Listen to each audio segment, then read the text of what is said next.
ለመቀጠል ቃል ኪዳናቸውን በድጋሚ የሚያድሱበት ታላቅ በዓል መሆኑ ግልጽ ነው።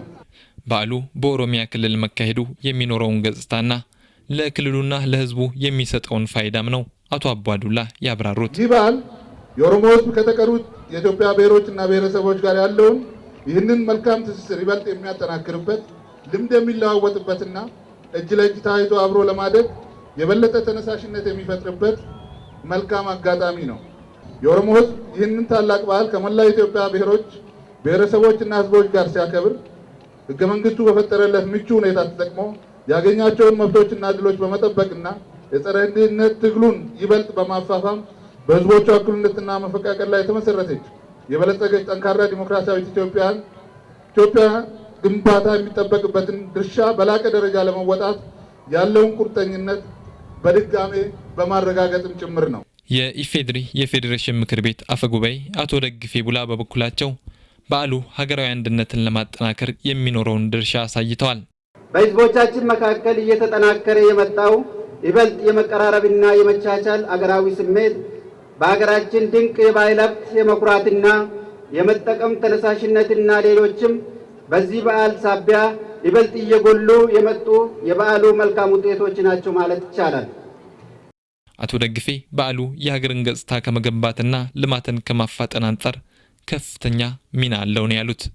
በብሔሮችና ብሔረሰቦች በዓል አከባበር ሳቢያ ለአደባባይ በቅቶ በስፋት መታወቅ የጀመረው ብርቅና ድንቅ የባህል ሀብታችን የሀገራችንን መልካም ገጽታ በመገንባቱ ሂደት ከፍተኛ ድርሻ በማበርከት ላይ ይገኛል።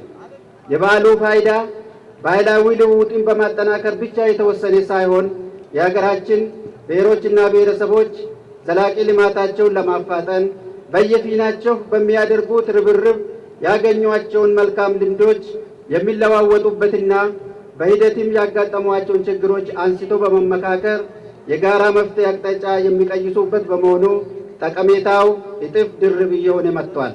በዚህ አጋጣሚ የኢትዮጵያ ብሔሮች ብሔረሰቦችና ሕዝቦች ይህንን ታላቅ አገር አቀፍ በዓል በጋራ ሲያከብሩ የሀገሬንና የሕዝብን መብትና ጥቅም የሚጻረሩ አስተሳሰቦችንና ድርጊቶችን እየታገሉ ያገኟቸውን የዲሞክራሲና የልማት ድሎች ይበልጥ ለማሳደግ አንድነታቸውን ከመቼም የበለጠ አጠናክሮ እንዲቀጥሉ መልእክቴን አስተላልፋለሁ።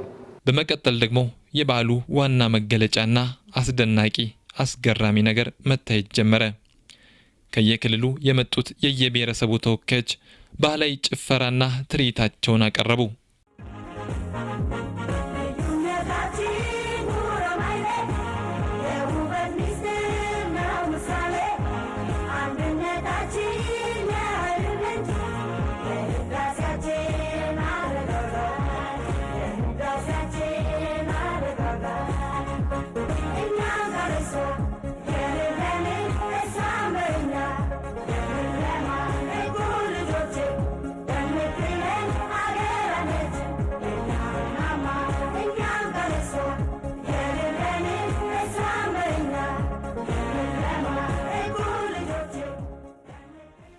ሁሉም የየራሱን ባህል እሴት በየግሉ ቋንቋና ጭፈራ ይገልጽ ጀመር።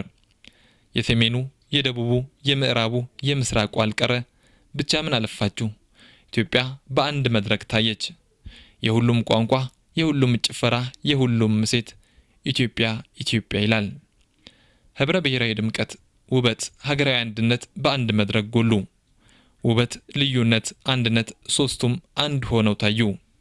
ዕለቱ እርስ በርስ የመጠራጠር የመቆራቆስ ታሪክ ያበቃበት የወንድማማችነትና የአንድነት ማሰሪያ ክር የጠነከረበት ነውና ይህ ጎደለው ይህ አነሰው የማይባለው ሙሉ ኢትዮጵያዊነት የሆነውና